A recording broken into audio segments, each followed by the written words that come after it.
Coming up, MTV Movies talks all things Halloween Ends with Jamie Lee Curtis. It is the end. We get rented in London, move to Haddonfield. Maybe you'll die. Find your local serial killer. Maybe I'm deranged. Maybe. I wanted don't know. to see it. I wanted to see it like the sizzle. Listen, my entire brand is built on making these arguments. If there is a thread, I will target it. Hello and welcome to MTV Movies. I'm Hannah Flint, and with me, the wonderful Tyrell Charles. Hello, happy Halloween. Happy Halloween. Yeah, spooky season, maybe. Now, this episode will contain spoilers for Halloween Ends. If you haven't seen it already, go watch it and then come straight back here. Yeah, no complaints in the comments. None. Right, first off, I got to meet horror movie royalty. Yes, the one and only Jamie Lee Curtis. Here's how it went. You played Laurie for so long. You know her better than maybe anyone does. Is there a point where you second guess her motivational decisions? Is there a point where, girl, just get an Airbnb in but Florida? you know what? You can't run. See, the H2O movie was a version of Laurie where she had run, where she had left Haddonfield, she had changed her name, she had run from him. Can't run. You have to face it. You know, I'm sober 24 years coming up, and there's a phrase we have in recovery that says, when you're looking in the mirror, you're looking at the problem. And I think Laurie had to learn to look in the mirror. If Halloween Kills was about kind of trauma, would you say this is about healing then? I would like to say it's about healing. The end is about healing. I think it's about monsters. I think it's about who we've become as a society. Men, women, children. I think we've entered a scary territory. And I think it's more a movie about that. It's also a little indie love story in the middle of a horror movie. And I hope at the end that there is some resolution of hope. Great to hear from Jamie there. More to come shortly. But now, Halloween ends. Halloween has ended. Or has it? Can you catch us up on the Halloween franchise and where this movie finds us? Yes, so obviously the original Halloween came out in 1978, but this is a direct sequel to that film, and then we've got two films that came before this as part of the trilogy. So Halloween, yes, Halloween Kills, and now Halloween Ends. So we've got, Laurie Strode, Jamie Lee Curtis back versus Michael Myers. They're going against each other. Yep. And then we've got one new character, Corey Cunningham, who is kind of a love interest towards Allison, but also is quite dark himself. Now, you said Corey Cunningham. He's an interesting new character. So the movie begins, he is babysitting a kid, accidentally knocks him off of a balcony, killing him. Pretty gruesome, as all of the trailers have implied. Opening the movie with pretty gory death. But now, all of Haddonfield has completely turned against him and has sent him down a dark path, setting up a new Michael Myers 2.0. Is Haddonfield the unluckiest town ever? I would probably say so. A lot of other horror movie main towns might disagree, but as far as the Halloween franchise goes, I reckon they have had it bad. Why would they move there? That'd be cheaper though. I mean, house prices right now. Property prices. Yeah. That's what we all need to do. We get rented in London, move to Haddonfield. Maybe you'll die. Find your local serial killer.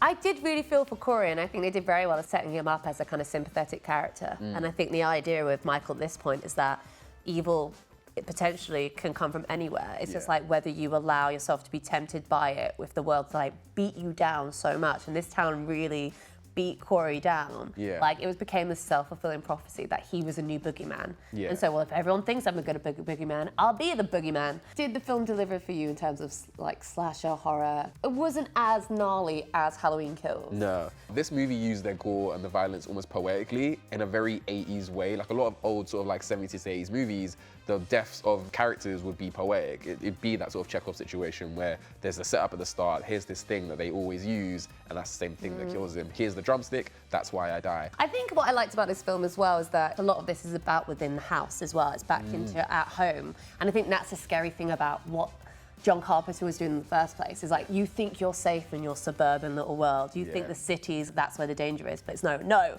you are not safe in your own home. No. And again, it's the same, those little home items that you think, that's the thing that's going to protect you, but actually it's the thing that might be your downfall. They brought the knitting needle back. They brought the knitting needle back. We needed that. There's like a bunch of Easter eggs to the original movies. There's a lot more of that coming up, but for now, here's more of Hannah catching up with Jamie Lee Curtis. I watched this yesterday and I actually was crying at the end. I found the final scene, the when you're with the cars and you're moving down, that was really emotional to me.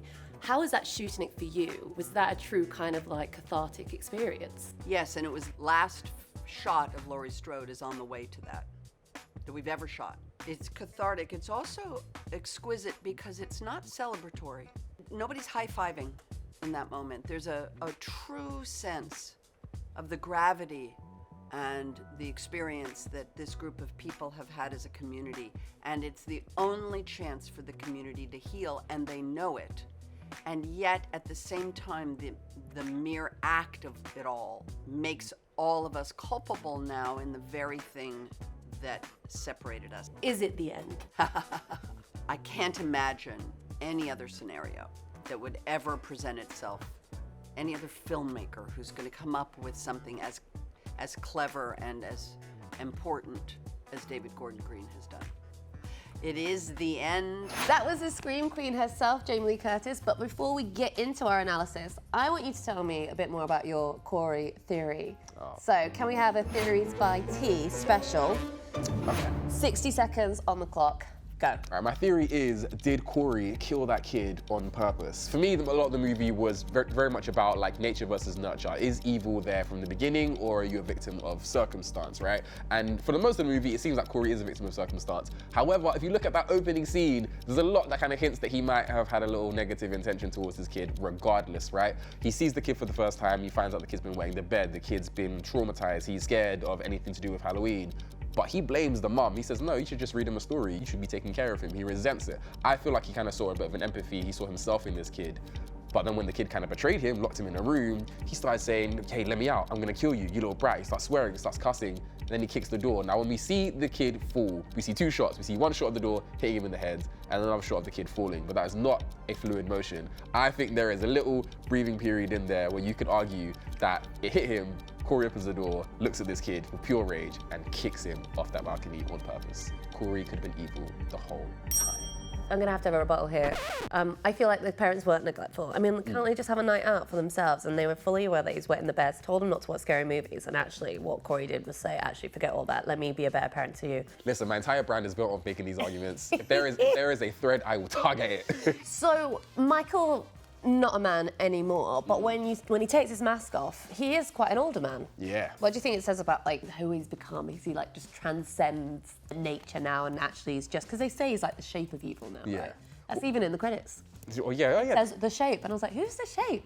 Yeah. Michael. Oh. So a lot of this movie is also deconstructing Michael in general. Whether you want to take the main two movies or the ones in between, they frame Michael as this like supernatural guy. Like he's ridiculously strong, he survived ridiculous feats, but at the same time, this movie is like, yeah, but look, he's still strong, but not as strong as he used to be. The weakening of him, I guess, is to kind of prove to us this is a human person.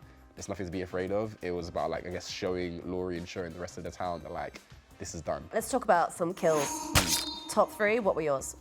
Top 3 kills of the movie. I've got to say, the blowtorch to the mouth was pretty, that was I pretty needed nice. more. I wanted more in the shot. You needed more? Maybe I'm deranged. Maybe, I I don't wanted know. to see it. I wanted to see it like the sizzle. You see it, you see some of it. It goes, you see his mouth turn orange. Just like the corner of it. I was like, give me a wide shot, please. Halloween isn't scary enough for Hannah. No, the most it's very iconic horror franchise does not do it for her, sorry. All right, number 2. Number 2 has to be the radio host, the DJ guy. I mean, again, like I love the symbolism, the poetry of the thing that was, I guess, the most annoying trait about you is the thing that kills you. He talked a lot. He was chatting a lot of crap on the radio. He ran his mouth. He ran his mouth too far and it ran away from him.